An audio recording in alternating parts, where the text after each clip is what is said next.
Masechet Baba Batra, Daf Kof Chaf Gimel. We begin with a baraita, Tenorabanan. Latet lo pishanayim, pishanayim ke'achad. Atama pishanayim ke'achad, o eno ela pishanayim bechol nechasim. The baraita quotes a pasuk from Sefer Devarim. This is about when someone has two wives, one that he loves more, and the other is called sinu'ah. It doesn't have to mean literally that he hates her, but he doesn't love her as much. So there's two pasukim, and we're going to quote both of them. The first pasukim says, when he makes an inheritance to his sons, he cannot favor lebaker, to treat as a bechor the son of the loved wife before the son of the hated wife, if the son of the hated wife is in fact firstborn. Rather, next pasuk, ki et bechor ben asinuah yakir latet lo pi shenayim. Rather, the firstborn, whoever his firstborn is, even if it's the son of the hated wife, he has to recognize him and give him a double portion from whatever he has, because he has the right of the firstborn. So now the baraita is going to ask, how exactly do we calculate this double portion? There's two ways to do it. You can say, and this is the thesis of the baraita, that is pishanayim ke'echad. The firstborn gets double of what any other individual brother would get. So that if there's one brother, well, then it's all the same. But let's say there are 6 brothers altogether. Now, so in that case, what you'd have to do is you take the entire inheritance, you split it into 7 parts. The firstborn would get 2 parts, and then the other 5 brothers would get 1 part each. So 6 brothers, as you split it into 7 parts, and that way the firstborn has twice as much as ke'echad, as any individual brother. That's in fact how we do it. But the Midrash then doubles back and says, maybe not. Here's the opposite hypothesis. Do you say that the firstborn gets double of any individual brother, or maybe not? Maybe he gets twice as much as all of the others put together regarding all of the property. In that case, what you do is, in all cases, no matter how many brothers there are, you take the entire inheritance, you split it into 3 parts. The firstborn would get 2 of the 3 parts, and all the other brothers, no matter how many there are, will split the last third amongst themselves, so that the firstborn gets twice as much as all the other brothers put together.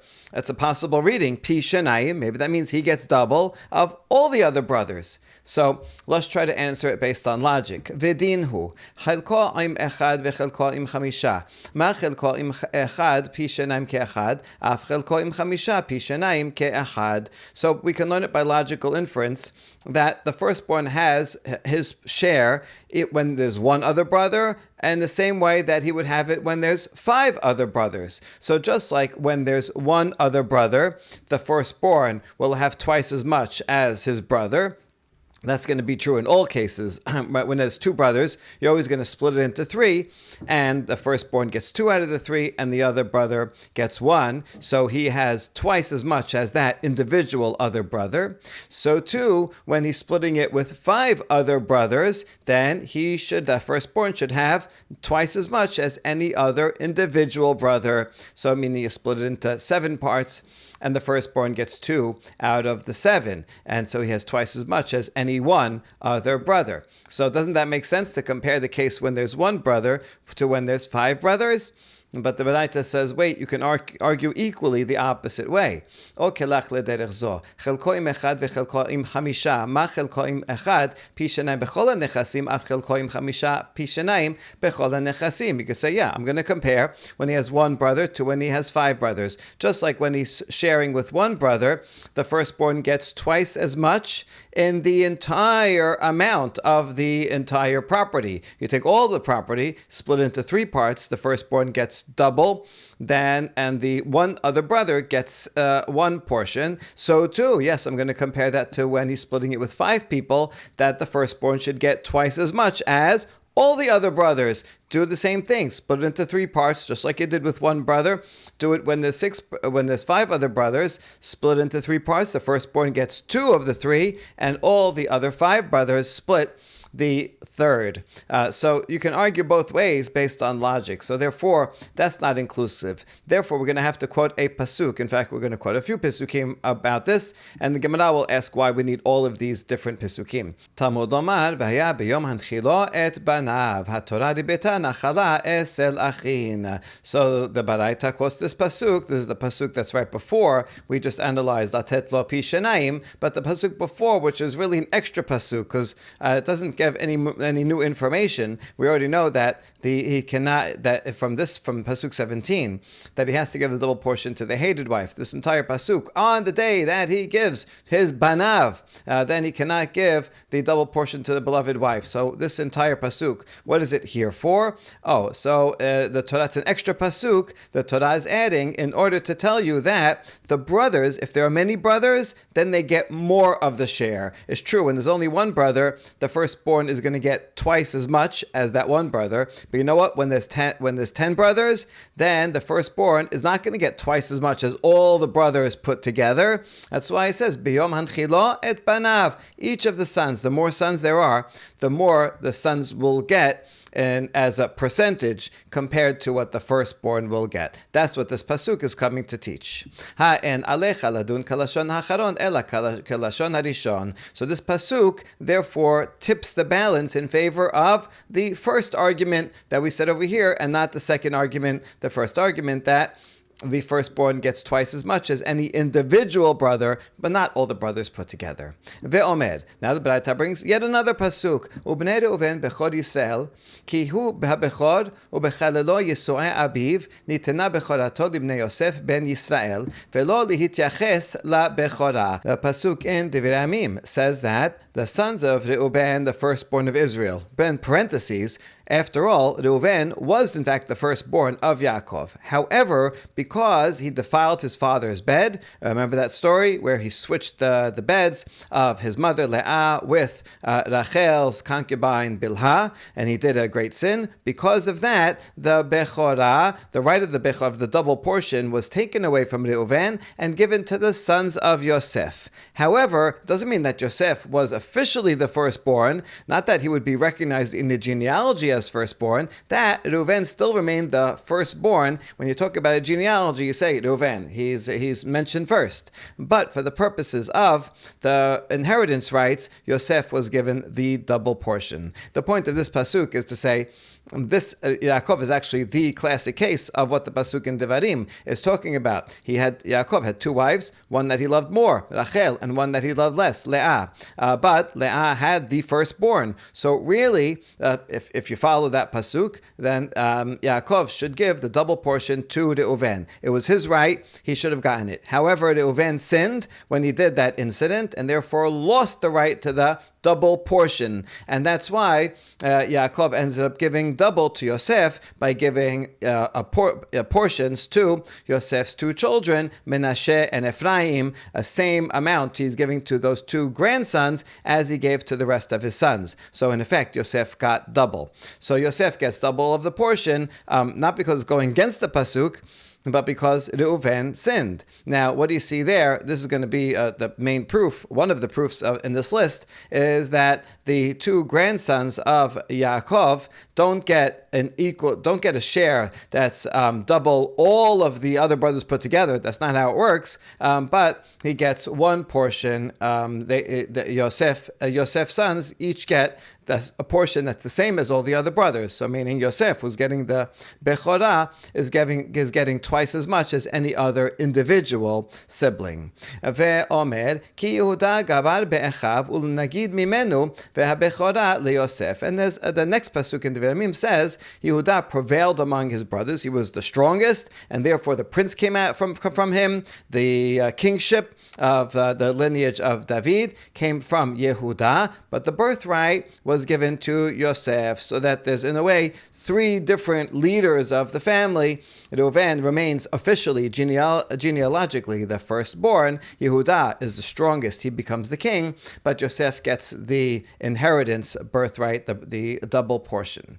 Nemra bechora leYosef, nemra bechora ledorot. Ma bechora amora leYosef, pi shenayim ke'achad, af bechora amora ledorot, pi shenayim ke'achad. The Baraita continues and says we can make a gezer hashava from the case case of Yosef. It says the word Bechorah regarding Yosef, right? Right here it says, Reuven Bechor Yisrael, Bechor, Bechalol, and so on, right? And that's in a Bechorato. So from this word Bechorato, he gave the firstborn right to the sons of Yosef. So it says the word Bechorah regarding Yosef, and it says the word Bechorah for all generations in the laws in Devarim that we just read. So we can make a Gezer HaShavah, just like regarding the firstborn right that's mentioned by Yosef. It's twice as much as any other individual. That's how it worked. Menashe and Ephraim got the same amount as all of their uncles, meaning Yosef got twice as much as any other individual brother. So too, through the Gezer HaShavah, we'll learn that a firstborn right for all future generations, Pishanayim, means double what any other individual can get. Okay, Braita continues with yet another pasuk ve'omer, V'ani natati lecha shechem ahad al achecha asher lakachti miyad ha'amori becharbi ubekashti v'chi becharbo bekashto lakach v'alo kevar ne'emar ki lo bekashti ebtach v'charbi lo toshi'eni. Furthermore, when Yaakov gives the inheritance over to Yosef, Yaakov says, I have given you one portion above your brothers. So that makes sense. All the brothers get one portion. You get twice as much as any other individual brother. And then here's the question part of it is that I took out of the hand of the Emori with my sword and my bow. Yaakov is saying here that he conquered these areas with his sword and bow in a battle, and now he owns these areas and he's giving it over to Yosef. But the Baraita asks, is that true that Yaakov conquered these areas with his sword and bow? There's a pasuk in Tehillim that says, I trust not in my bow, neither can my sword save me, meaning that you should not rely on just your own prowess in battle, but rather it's you, Hashem, who helps us to rise up against our enemies. So why is he taking credit himself? I took this with my bow and with my sword. He shouldn't say that, right? Even if there was a battle, he should say that Hashem gave me, that Hashem helped me to be able to conquer. So what does this mean when he is making a claim that he acquired it through a sword and a bow? Rather, you have to read Yaakov's words allegorically. When he said that I conquered it through my sword, that's his prayer. And when he says bow, that's his petition. In fact, Yaakov prayed so that he should be able to conquer these lands, and he did. He got it somehow and negotiated, fought for it. However he got it, doesn't matter. The point is when he says in this pasuk that I conquered it with my sword and my bow, he's referring to I was able to acquire this land through my prayers, and thereby Hashem gave me the ability to acquire that land that I am now giving you. Okay, that's the end of the Braita. Now the Gemara asks, Mai ve'omer, why do I need all these pisukim? V'chi temahai leched Rabbi Yochanan ben Beroka huda'ata tashma ubnei Reuven bechod Yisrael. So first off, the Braita quotes the pasuk in Devarim. This is an extra pasuk, 21:16. V'haya beyom hanchilo et banav. That was an extra pasuk, and said, that extra pasuk is teaching us this very law, that when there are more brothers, then the brothers get more of the percentage, and so that the firstborn is not getting double of all the brothers put together, but double of each individual brother. Okay, so that's how we learned it. But it's not clear in that pasuk what it's coming to teach. It's just an extra pasuk. And so you might argue that this extra pasuk is not teaching this law, but rather is teaching us the law of Rabbi Yochanan ben Beroka. He said, as we saw yesterday, that if a father says, I want to give all of my property to this one son or to this one daughter, even though he has many daughters, he's allowed to do that as long as someone is in succession that could inherit him. So he's allowed to give all of his property to one person. So maybe that's what we're learning, is an extra pasuk to teach us that law. So in that case, we need another derivation for the double portion. So therefore, that's why the Baraita continues and tells us, Bnei Reuven bechod Yisrael, that Reuven should have gotten double, but instead he lost it, and it went to Yosef. And we see that Yosef gets a double portion, and meaning he gets twice as much as any other individual brother. And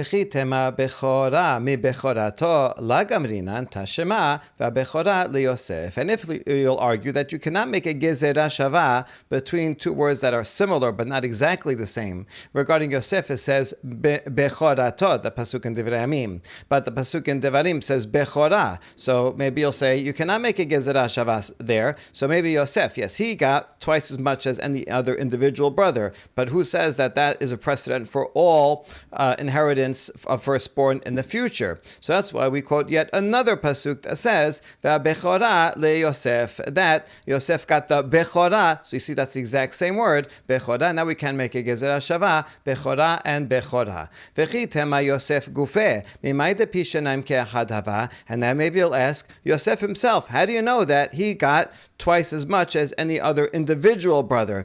Maybe, in fact, the way they did it is that Yaakov took his entire inheritance, split it into three, and Yosef's two sons each got a third, and all the other brothers split the other third. How do you know? Tashema v'ani natati lecha shechem achad alachecha. That's why he quotes the next pasuk of Yaakov's blessing to Yosef. I gave you one extra portion among your brothers. Not that you got twice as much as all of them put together. You got one more portion.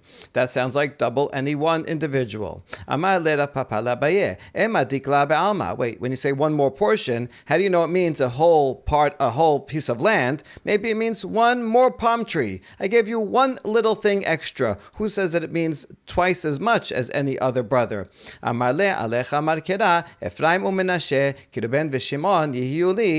Abaye answered Papa. That's why the pasuk says also in that blessing of Yaakov to his son, Ephraim and Menashe will be the same as Reuven and Shimon, meaning that they will get an equal portion. Ephraim and Menashe each will get a portion that's the same as Reuven and Shimon. Even though they're grandchildren, they get the same as the children, and so that, in effect, Yosef gets twice as much as any other individual brother. And so that's why we need all the parts of that baraita.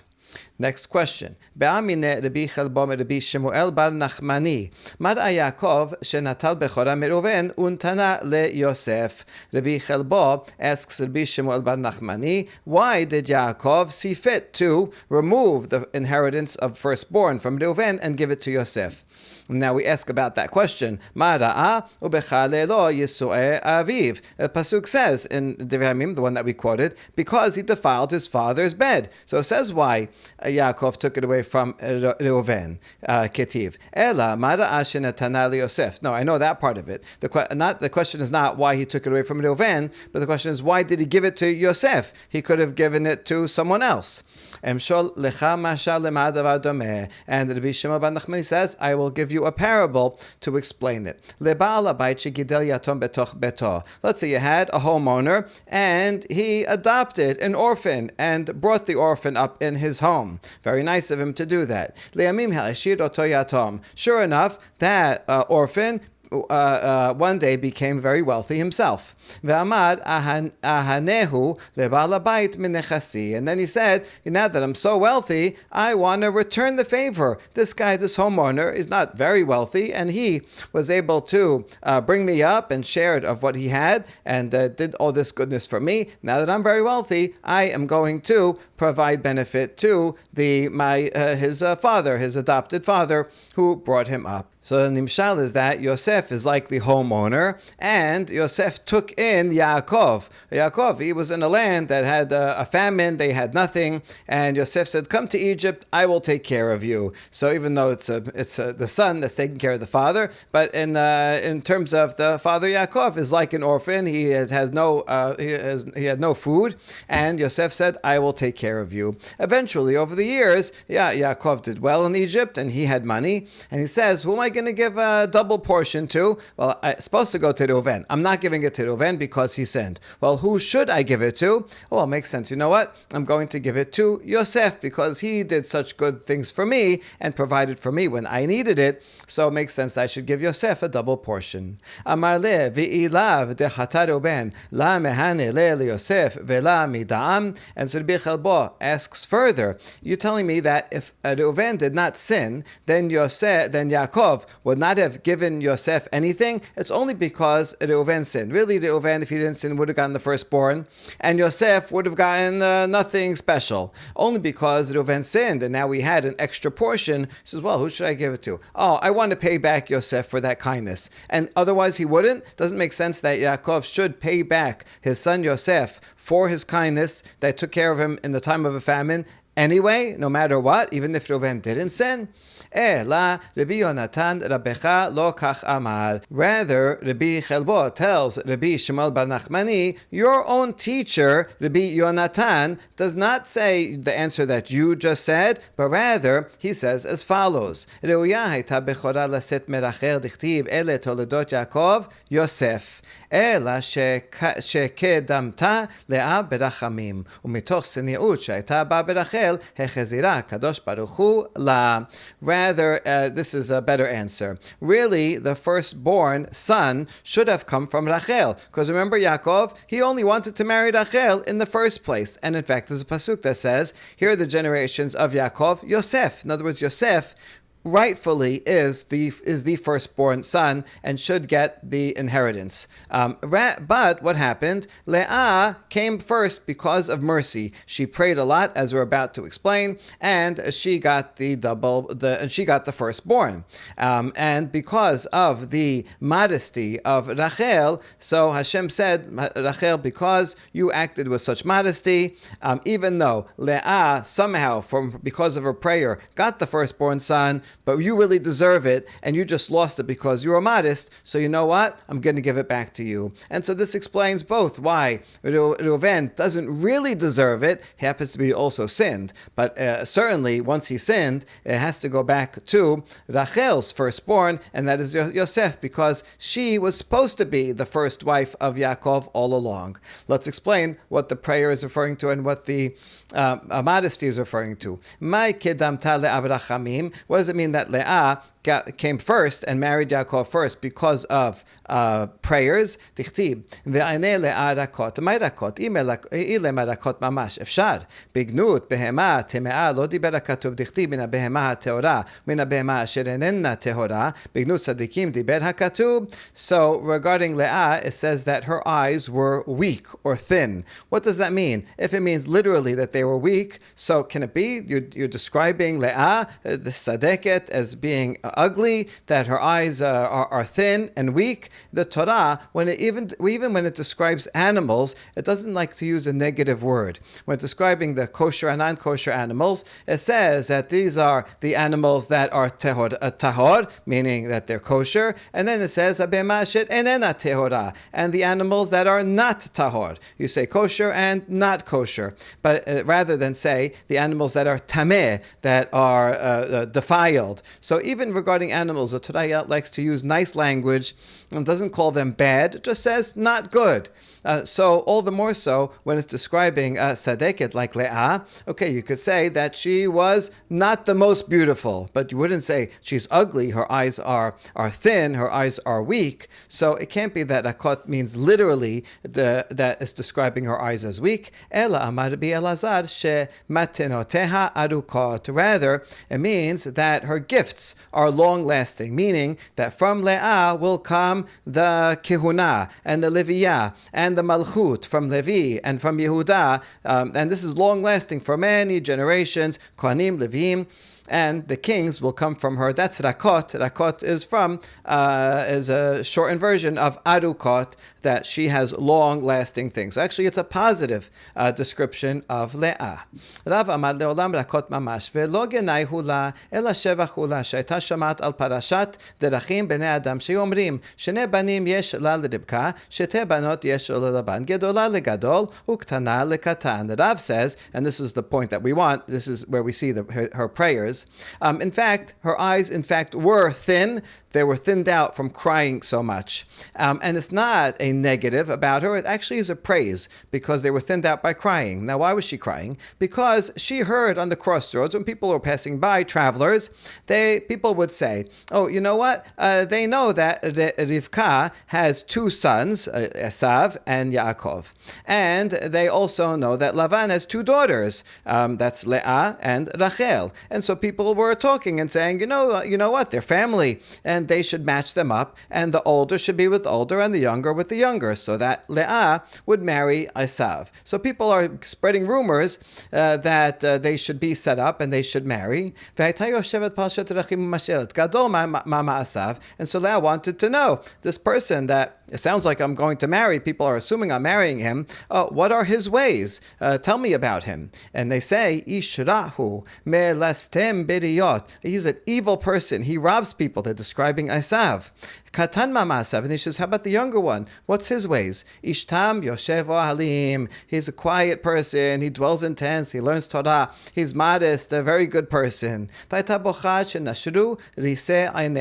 she realizes that she is destined to marry Esav, the evil one. She's crying and crying until her lashes fell out, and that's why her eyes looked like they were weak. But in fact, this is a praise for her that she really cared. Even if Esav would be rich and powerful, she didn't want any of that. She wanted someone who was moral and upright. והיינו דכתיב, וירא השם כי שנואה לאה. מה שנואה? יודע מה שנואה ממש. אפשר בגנות בהמה תמה לא דיבר הכתוב, בגנות צדיקים דיבר הכתוב. And this makes sense with what it says further on in the story. Hashem saw that Leah was unloved. What does it mean, unloved or hated? If you say it means literally, can it be that you would call Leah hated? Again, the Torah, when even regarding animals, it's not going to say a negative thing about non-kosher animals and call it tameh. It doesn't say that, but rather says lo tahor. So all the more so regarding a righteous person, the Torah is not going to say, oh, she was hated or unloved. Rather,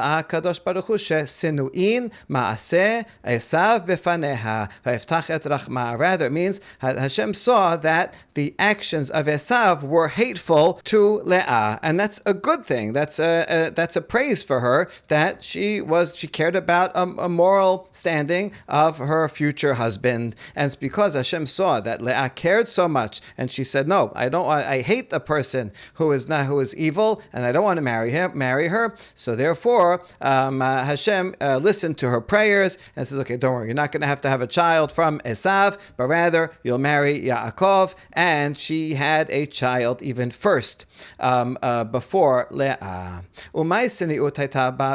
Good. Now we know where the prayers of Leah, what we're talking about. Where do we see the modesty of Rachel? Dichtiv, vayeged Yaakov leRachel ki achi abihahu, v'chi ben Rivkahu, v'lo ben achot aviyahu. When Yaakov first met Rachel at the well, Yaakov told Rachel that he is her father's brother, and that she is a daughter of Rivka. Now, it's definitely true, she is a daughter of Rivka, but Yaakov was not Lavan's brother, right? Halo ben achot aviyahu. Yaakov is Lavan's nephew. So she should have said, I am your father's nephew, not your father's brother. Why did Yaakov present himself as Lavan's brother? Ela amarla mi nasebatli amralain mihu abar ma'ahu vela yachlat le. Rather, this is what happened. Yaakov proposed right there on the spot and said, "Will you marry me?" She says, "I would marry you. However, my father is a deceitful person, and you won't be able to beat him. And I have an older sister, and forget it. He's going to trick you into marrying my older sister. And so, I'd like to, but I don't see how it's going to be possible." Amarla maida ma'utehe amara lehe it li achta de kashisha minai vela minaseba li mikama. Yaakov asked, "What is he going to trick me with?" And she explained, "I have an older sister, and he is not going to let me marry before her, and he's going to trick you into marrying her." Amar la achiv ani beramaut, and that's when Yaakov says, "I am Lavan's brother." Not literally, they're not biological brothers. He's really a nephew, but he meant, I am his brother in deceit. You think he can get one over on me? I can deceive him back, and I'll figure out a way of marrying you and seeing through his deceit. Rachel's concerned. Is it permitted for a righteous person to act in a deceitful way? I know you're countering it, but are you allowed to do that? And Yaakov answered, Yes,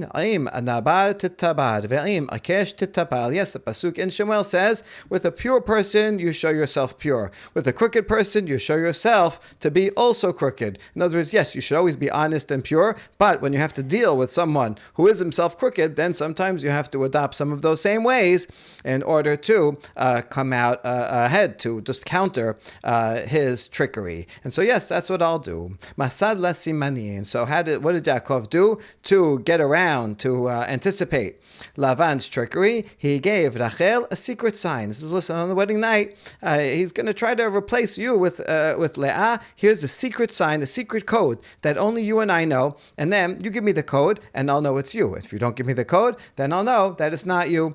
Kika me'ayeli la leleah sabra hashta michsefa achtai. So now, sure enough, Lavan did try to trick him, and he put Leah, had Leah be the bride and come into the wedding. And Rachel thought to herself, now what's going to happen? My sister, she's the bride now. She's not going to know the secret signs, and she is going to be humiliated. Imagine that in the wedding, in front of everybody. Yaakov says, oh, what's the secret? She says, I don't know. He says, oh, this is not the bride. And then, okay, yes, he'll catch Lavan in his trickery, but poor Leah, there, in the bridal dress, ready to get married. How she's going to walk out of the ceremony so embarrassed. So Rachel could not bear to see her sister embarrassed that way. So misartinhu nihala. Therefore Rachel told Leah the secret. And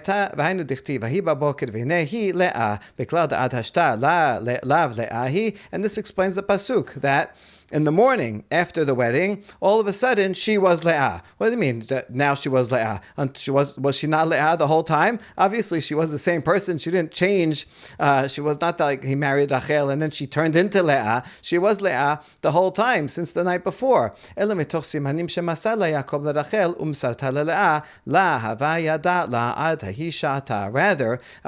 of that secret that Yaakov gave to Rachel, and then Rachel gave it to Leah, he didn't know who it was until that time. So she was Leah the whole time, but Yaakov, because Leah told him the secret password, thought it was Rachel, and only in the morning, now when it's light out, it was clear to him, oh my gosh, this is Leah, and so that explains that part of the story. And so we see that this is the modesty of Rachel, and that's what Rabbi Yonatan was referring to. So all this is brought to explain why, when Reuven sinned, so Reuven lost the firstborn, and it went to Yosef. Why give it to Yosef? Because really, Yosef deserved it all along. Really, Rachel should have been the first and maybe only wife that Yaakov married, and therefore her son Yosef should have been the firstborn, since by right they should have been the firstborn, and only because Rachel was so modest that she didn't want to see her sister become humiliated, and she gave away the secret and gave away her right to get the firstborn, but she did it out of modesty. So you know what? When Reuven lost his chance, so then obviously it must be given to Rachel's firstborn, and that is Yosef. Next question. Be'amine Abba Khalifa Karoya Me'Rabbi Chiya bar Abba. Abba Khalifa Karoya asked Rabbi Chiya bar Abba, Bichlalan ata moseh shivim, ubifratan ata moseh shivim chaser ehad. This is a continuation. We were just talking about the sons of Yaakov, so a question also in that regard. When the Torah counts all the people that from Yaakov's family that moved from Eretz Canaan to Eretz Mitzrayim. When it gives the sum total number, it says 70 people. But if you actually count, because it lists all their names, if you count them, you get only 69. So where's the missing person? And that's the question. Rabbi Chiya answers, Amarle, Te'oma heta im dina dichti ve'et dina bito. He explains that although the Torah only counts Dina, in fact, Dina had a twin sister. How do we know that? From the extra word ve'et. So ve'et Dina is coming to include a twin sister. That's the 70th person. It doesn't give her a name, but it's included in this word ve'et. Ela me'ata, Abba Khalifa further asks, Tomai ta'im Binyamin dichtiv, vet Binyamin achiv ben imo. If the word ve'et comes to include a twin sibling, then that means that Binyamin also must have had a twin brother, because regarding him it says ve'et Binyamin, his brother, the son of his mother. So now you're going to get to 71. So now this is a problem. Rabbi Chia bar Abba says, Amad margalit tova hayta biyadi v'atam vakesh labeda mimeni. Rabbi Chia says, I have another answer up my sleeve. This was a good pearl that I had in my hand, and now you're making me lose it by sharing it. So he gave him a weak answer. Maybe he wanted to see if Abba Khalifa would realize that it was not the greatest answer. And then if Abba Khalifa is worthy, then he'll share this jewel. He says, I had this to myself. Now I will share it with you. Hachi amar Rabbi Chama bar Chanina. Zo yochevet shorata baderech veledata ben hachomot shneemar. Asher yaleda ota lelevi b'misraim. Ledata b'misraim ben horata b'misraim. We saw this a few dapim earlier, that the 70th person that's not listed in the list is in fact Yocheved, the mother of Miriam, because her conception was on the journey down to Egypt, and she was born within the walls of Egypt. So that's why she was not counted among those who were traveling, because she wasn't born yet. But when it says the 70 people altogether came to Egypt, it was true, because she was born right there. And then, as the pasuk says, that she Sherialda ota leLevi b'Misraim, that her father Levi gave birth to her, to Yocheved, in Egypt. So what does it mean that she was born to Levi in Egypt? It means her birth was in Egypt, but her conception was not in Egypt. So that means she was conceived beforehand and born right when they arrived in Egypt. Next question. Shemuel bar Nachmani ketiv. Vayikasher yalda Rachel et Yosef egomer. Mai shenakit yelid Yosef. Rabbi Chelbo asked Rabbi Shemuel bar Nachmani, how come the pasuk says when Rachel gave birth to Yosef, then Yaakov told Lavan, send me away, I want to go back to my own country? How come he decided then that he wants to leave Lavan and go back to Eretz Canaan? Why is the birth of Yosef change things for him? Amar le ra'al Yaakov Avinu shen zar'o shel Esav nimsar ele biyad zar'o shel Yosef shenemar vaya bet Yaakov esh ubet Yosef lehaba ubet Esav lekash. The answer is because Yaakov saw that the descendants of Esav will not be given over to anyone else except for the descendants of Yosef. The descendants of Yosef are the only ones that will be powerful enough, strong enough to conquer Esav. As the pasuk says in Ovadia, that the house of Yaakov will be fire, and the house of Yosef will be a flame, and the house of Esav will be straw. So Esav, they look like they're strong, but really they're just going to be straw. What can conquer straw? Fire. You light a little fire, and straw will burn right away. And so it's true, the house of Yaakov will be fire, but specifically within the house of Yaakov, it's the house of Yosef that will be the flame. So, but until Yosef was born, Yaakov says, I can't go back. Esav's going to kill me. He still wants to kill me. And so I can't go back yet. Once Yosef was born, knowing that Yosef, his tribe, has the power to overcome Esav, says, okay, now I'm good. Now I can be safe when I go back to the land where Esav is currently living. And now Rabbi Chelbo has a few questions. You said that only the children of Yosef can fight against Esav. But here in this pasuk says David, who's from the tribe of Yehuda, he was conquering Amalek from the twilight all until the evening of the next day. Amalek is a descendant of Esav. So you see that Yehuda is perfectly capable of fighting against Esav's descendant. Amale de akriyech nevi'eh la akriyech ketubeh. And so Rabbi Shimon ben Nachmani has a tough answer. He says, whoever taught you Nevi'im obviously didn't teach you Ketubim. You quoted pasuk from Nevi'im from Sefer Shemuel. But look at the pasuk from Divrei Hayamim. Tichtib, belechto el Siklag naflu alav b'Menashe, Adena ve'Yozabed ve'Yidi'el Michael ve'Yozabad ve'Elihu ve'Siletai Rashe ha'alafim asher limnashe. In that very battle, afterwards, when the enemy went to Siklag, then Menashe, the descendants of Menashe, and it lists all their names. These were the captains of the thousands of Menashe. They helped David fight against Amalek. So it's true, David was able to fight, but was not able to be victorious without the help of Menashe, who was from Yosef. So you see, you can't just learn Nevi'im, you have to know Ketuvim as well. Another question in the same regard, Mativ Rav Yosef, Umehem, min bin bnei Shimon, halchu lahad se'ir, anashim 500, uflatya, un'arya, urfaya, ve'uziel, bnei Yishri berosham, vayaku et she'erit ha'peleta la'amalek, vayeshbu sham ad hayom hazeh. Another pasuk in Divrei Amim that says, some of them, the sons of Shimon, 500, went to Mount Seir, and they had for the captains and list their captains, and they struck Amalek. So here we see the tribe of Shimon fighting against Amalek, who's from Esav. So you see that it doesn't have to be only Yosef. Shimon also is able to conquer Amalek. Amar Rabba bar Shela Yishri mebnei Menashe tedichtib ubnei Menashe chefer v'yishri. And so Rabba bar Shela explains that within this pasuk it mentioned the sons of Yishri. Those people actually were from the tribe of Menashe. So it was a combination of people from the tribe of Shimon with people from the tribe of Menashe. Shimon certainly can help, but they would not be able to do it alone. They needed the children of Menashe, who were Chefer and Yishri. This quotes it as a pasuk, even though it's not an exact pasuk. It's a paraphrase of a pasuk, but this does answer the question that you need the sons of Yosef with you in order to fight Esav. And that's why Yaakov, only when Yosef was born, then he says, okay, now I'm protected. Now I can go back to Eretz Canaan and confront Esav with confidence.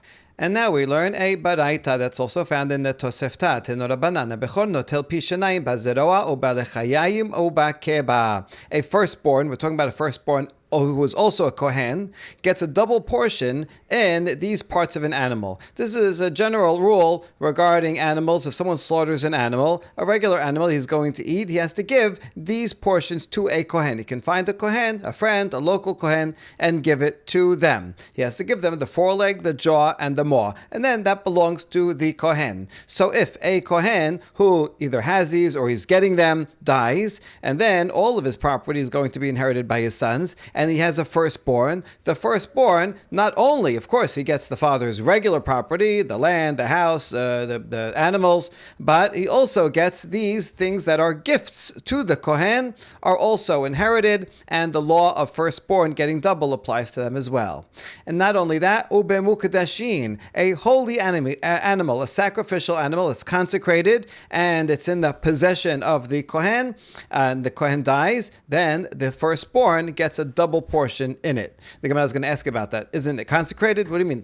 How does it belong to him if it's consecrated? Anyway, and also any enhancement of property that occurs after the death of the father. So let's say there's certain property that's worth $1,000 at the time of death, and then later on it increases in value to $1,500 before they divide up the property. So the firstborn gets a double portion of the increased amount, even though it increased after the father died, but it's before they divided up the property.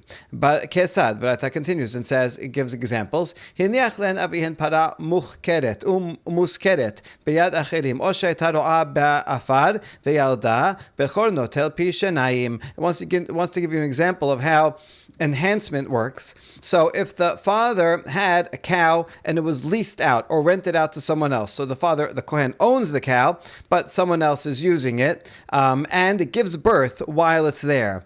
So the firstborn son will get a double portion of that calf and also of the rent. But the calf is the interesting thing because this is an increase in value. Why does it have to be rented out or leased out? Because if it's just in their property, that means that the inheritance is feeding it. So if you have to put money in, then the firstborn is not going to get double out because it's all the brothers had to share in feeding the animal, fattening it up, and keeping it alive for it to then give birth. So that's just considered a profit based on their investment. A firstborn doesn't get half of that.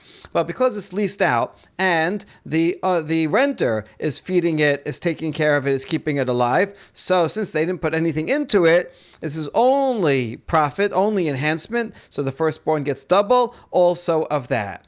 This is true not only if it's rented out, but also if it's grazing in the meadow, no man's land. It's not their property, it's eating for free. So the same thing, because the brothers all together, the estate is not putting money into it, but it increased on its own, so then the firstborn gets double of that calf. Aval banu batim v'natu keramim and bechor notel pit shenayim. This is as opposed to if the inheritors, after the father died, but before they split it up, they built some homes, they planted vineyards on that property, and now it's an increase in value. The firstborn does not take a double portion in that because that's an enhancement that's due to their profits, due to their investment, and due to their actions, which they all share. So they would share equally the enhancement. Only if it comes from something that they didn't put any money or effort into, like the above cases, that's when the firstborn gets double. That's the end of the Braita. The Gemara is going to analyze. So what exactly is the case of these sections of an animal and you say that the firstborn gets double? If they already came into the possession of the father before he died, then obviously these are monetary things. I mean, they are gifts that other people give to him, but then he owns them, and they have a monetary value. So they were in his possession when he died. Obviously the firstborn will get double. They're not consecrated, they're not holy like a sacrifice, they're just gifts that people give to him. So they're just the financial value. And if it was not given to the father yet, so then this is potential property that's coming in. And we have a general rule that a firstborn does not get double portion of something that is supposed to come in. It's owed to him. Someone is expected, listen, I'm going to make a barbecue tomorrow, he tells the Kohen, and I'm gonna give it to you tomorrow. When I slaughter the animal tomorrow, I'm gonna give you the sections because I wanna be nice to you. But then he died. But then it didn't come into his property, and so just because it's expected to come in, that doesn't count. You don't get a double portion for that. So what exactly is the case? The answer is Hacha b'makirei kehuna askinan. We're talking about associates of the Kohen. Sometimes people make deals. Listen, you're going to be my designated Kohen. Certain people of a certain family or a town or people that are friends with that Kohen. Anytime I kill an animal, all my gifts I'm going to give to you. So they already have this deal. And it has to be talking about a case where the animal was already slaughtered while the father was alive. But the slaughterer didn't get a chance to separate out these pieces and give it to the Kohen yet. So it's after slaughter, and furthermore, it's designated. It's not like he's going to give it to anybody else. We know he's going to give it to this Kohen. And this Baraita is of the opinion that the priestly gifts that were not yet separated, even though they're not physically yet separated, it's considered as if they're separated because the animal is already dead and there's already an obligation now to separate them. And of course, when he separates them, he's going to give it to this Kohen because they have a deal, they already do that. Therefore, we consider it not like Ra'ui, but rather like Muhzak, as if it's already in the Kohen's possession, and therefore the firstborn gets double. Good, we solved that one. Muktashin lavdi dehu. Now you said a consecrated animal. Consecrated animal doesn't belong to the father. Right? If the father says this animal here is going to be an olah, that's it. It's an olah, although he has to take care of it and he brings it. Or someone gives it to him and says, can you take this for me? It doesn't, either way, it doesn't belong to him. So when the father dies, why should the son get a double portion of this animal that actually just belongs to the Bet HaMikdash? It doesn't make sense. And the answer is Bekadashim Kalim. We're talking about offerings of lesser sanctity, not like a Korban Olah, but like a Korban Shelamim, where actually the owners eat most of it. So partly it is consecrated. You can't just ride on it. You can't use it. You have to slaughter it in the Bet HaMikdash, but because the owners are in possession and eat most of it or share it with other people, so therefore it has an in-between status, and there's a question about it. Does it belong to Gavoa, does it belong to heaven, or does it belong to the owners? And we're going to follow the opinion of Rabbi Yosef Galid, who says that it's the property of the owners, although it is a holy animal, and you have to treat it with respect and kill it in the Bet HaMikdash and so on, and sprinkle parts parts of it on the altar, but it's considered private property, nevertheless. Titanya, Uma'ala ma'al b'Hashem l'rabot kodashim kalim shehen mamon ba'alim diber Rabbi Yosef HaGalili. And we learned this in a Baraita regarding the pasuk.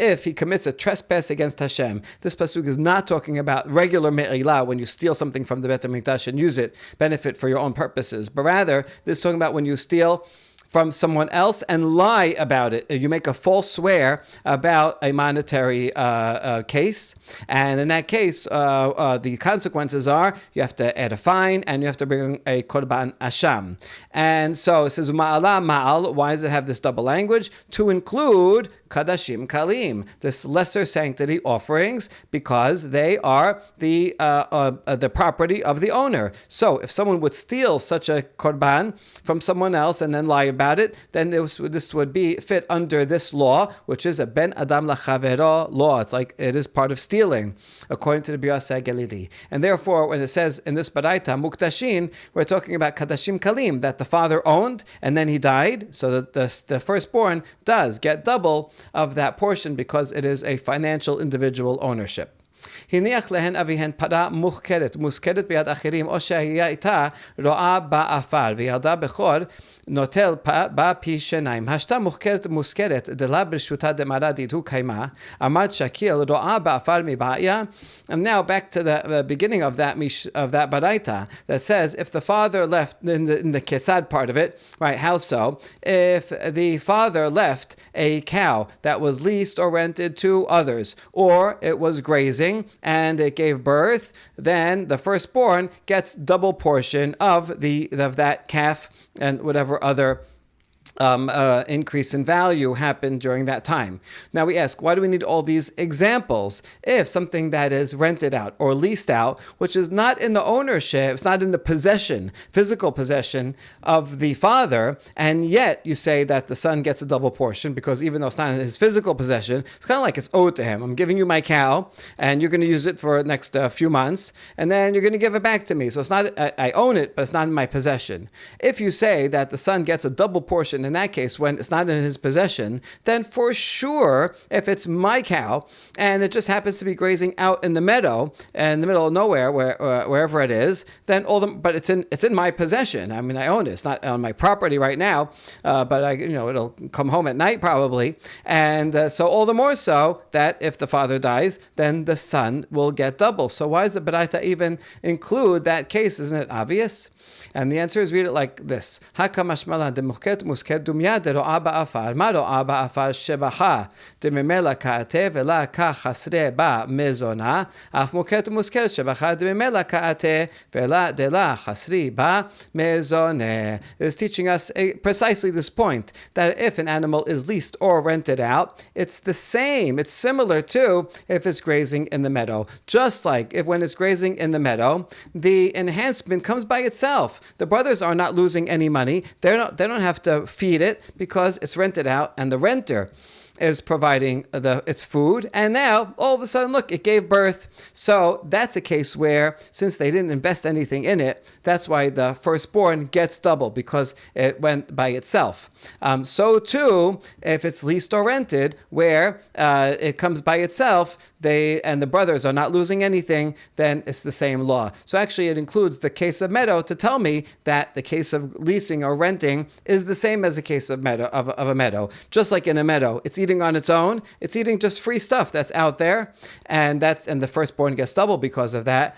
So too, that's how you read Muken Muskeret is the same as Ro'a Ba'afar, and now we explained all the parts of that Baraita. Next off, we'll see who the author is. Baruch Adonai Le'olam, Amen ve'amen.